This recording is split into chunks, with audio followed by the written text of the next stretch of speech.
Hello everyone, स्वागत है आप सभी का हमारे यूट्यूब चैनल रीनू लाइफ में।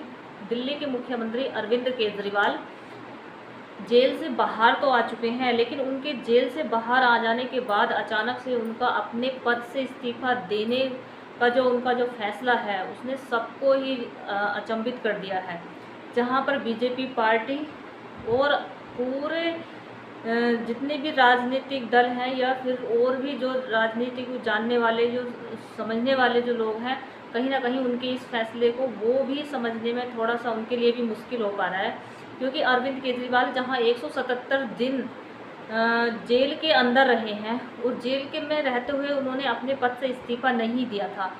उन्होंने वहां रहकर भी अपने जो है अपने मुख्यमंत्री पद को बरकरार रखा हुआ था। लेकिन जैसे ही वो अब जेल से बाहर आ गए हैं और उन्होंने जेल से बाहर आने के बाद जो जिस अपने पद से इस्तीफा देने की जो बात कही है, वो कहीं ना कहीं अपनी तरफ जो है एक चौंकाने वाली बात है।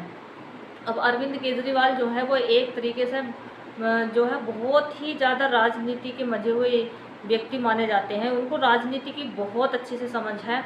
वो जानते हैं कि कौन सा राजनीति का समीकरण कहाँ पे किस तरीके से सोल्व करना है, ये वो भले भांति जानते हैं। अब अरविंद केजरीवाल एक ऐसे व्यक्ति हैं, उनकी जो पार्टी है आम आदमी पार्टी, वो एक ऐसी पार्टी आती है जो कि एक आंदोलन के द्वारा निकली हुई पार्टी है।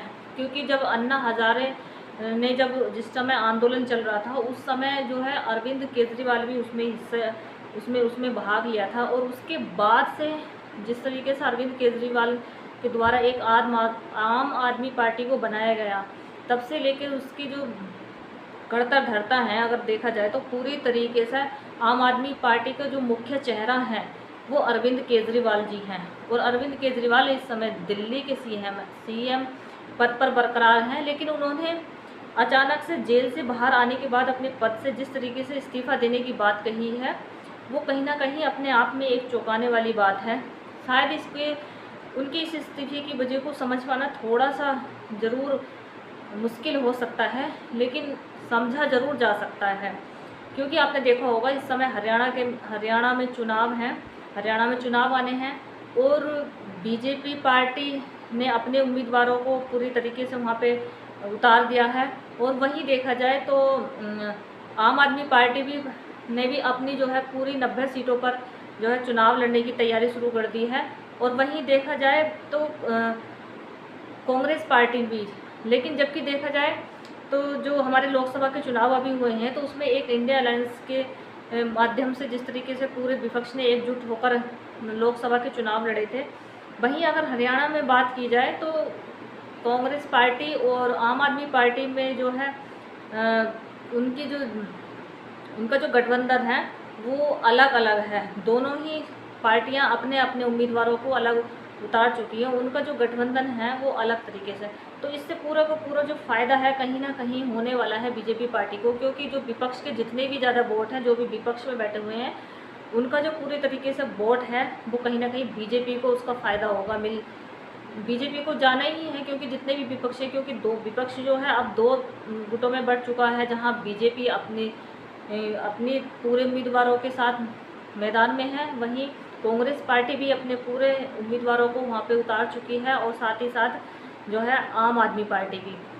अब ऐसे में ये समझने वाली बात है कि इतने चुनाव के करीब आ जाने के बाद अचानक से अरविंद केजरीवाल की किस तरीके से उनको वहाँ से जेल से बाहर निकाला जाता है। और जेल से बाहर आ जाने के बाद में वो अपने इस्तीफे की बात बोलते हैं कि जब तक मैं अपने आप को बेगुनाह साबित नहीं कर दूँ, या फिर मतलब पब्लिक की नज़र में जब तक वो अग्नि परीक्षा ना दे दें, उनके अरविंद केजरीवाल के द्वारा इस तरीके का बयान दिया गया है कि वो जब तक जनता में इस तरह ये विश्वास नहीं ला देते कि जो उनके ऊपर आरोप लगाए गए थे एक तरीके से बेकार थे, वो तब तक अपने पद पर दोबारा से नहीं उस पद को नहीं ग्रहण करेंगे। अब ऐसे में देखा जाए तो एक तरीके से अरविंद केजरीवाल ने एक स्टेप आगे बढ़कर ये एक काम किया है।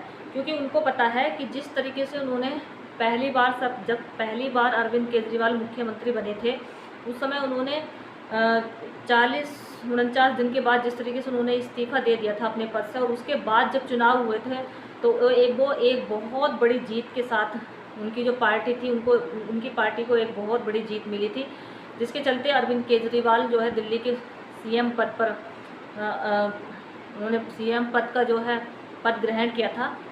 अब ऐसे में देखा जाए तो कहीं वही वाला दाव जो है वो अरविंद केजरीवाल फिर से तो नहीं चलना चाह रहे। हो सकता है उनके दिमाग में कुछ अलग तरीके की ही जो योजना है, उनका जो प्लान है वो एक अलग तरीके का हो सकता है, क्योंकि अरविंद केजरीवाल राजनीति को बहुत अच्छी तरीके से जानते हैं। उनको पता है कि कहाँ पर कौन सा दाव चलना है, जिसके चलते अरविंद केजरीवाल ने अपने इस्तीफे की बात तो कही है, लेकिन उन्होंने कहा है कि वो इस्तीफा देंगे अपने पद से, लेकिन वो 17 तारीख को देंगे। अब 17 तारीख का जो दिन है वो इतना ज़्यादा अहम हो जाता है कि 17 तारीख को यानी कि कल 17 सितंबर को मोदी जी का जो है उनका बर्थडे भी है, उनका जन्मदिन मनाया जाएगा। लेकिन वहीं दूसरी ओर जो है अरविंद केजरीवाल अपने सीएम पद से इस्तीफा देंगे। अब आप ये समझ लीजिए कि इस कल जो है मीडिया में पूरी तरीके से दो तरह की जो खबरें हैं वो बहुत ही ज़्यादा सुर्खियों में रहने वाली हैं। एक तरफ तो प्रधानमंत्री नरेंद्र मोदी जी का जन्मदिन और दूसरी तरफ अरविंद केजरीवाल का इस्तीफा। अब ये राजनीति में अपने आप में एक बहुत ही बड़ी जो है कवरेज रहने वाली है। मीडिया में जो खबर रहने वाली है वो बहुत बड़ी है, अब अरविंद केजरीवाल अपने पद से इस्तीफा तो दे उन्होंने अगर ऐलान किया है तो अपने पद से इस्तीफा देंगे, लेकिन अगला जो सीएम हैं वो दिल्ली के वो कौन होने वाले हैं ये तो आने वाला समय ही बताएगा। लेकिन फ़िलहाल इस समय जो राजनीति का जो माहौल चल रहा है वो बहुत ही अपने आप में एक अलग ही माहौल चल रहा है। फिलहाल अरविंद केजरीवाल के इस इस्तीफे को लेकर, उनकी आगे की इस योजना के लेकर आप क्या विचार है हमें कमेंट करके ज़रूर बताइए। अगर आप हमारे चैनल पर पहली बार आए तो हमारे चैनल को ज़रूर सब्सक्राइब कीजिए। मिलते हैं इसी तरह की नेक्स्ट वीडियो में, तब तक के लिए जय हिंद।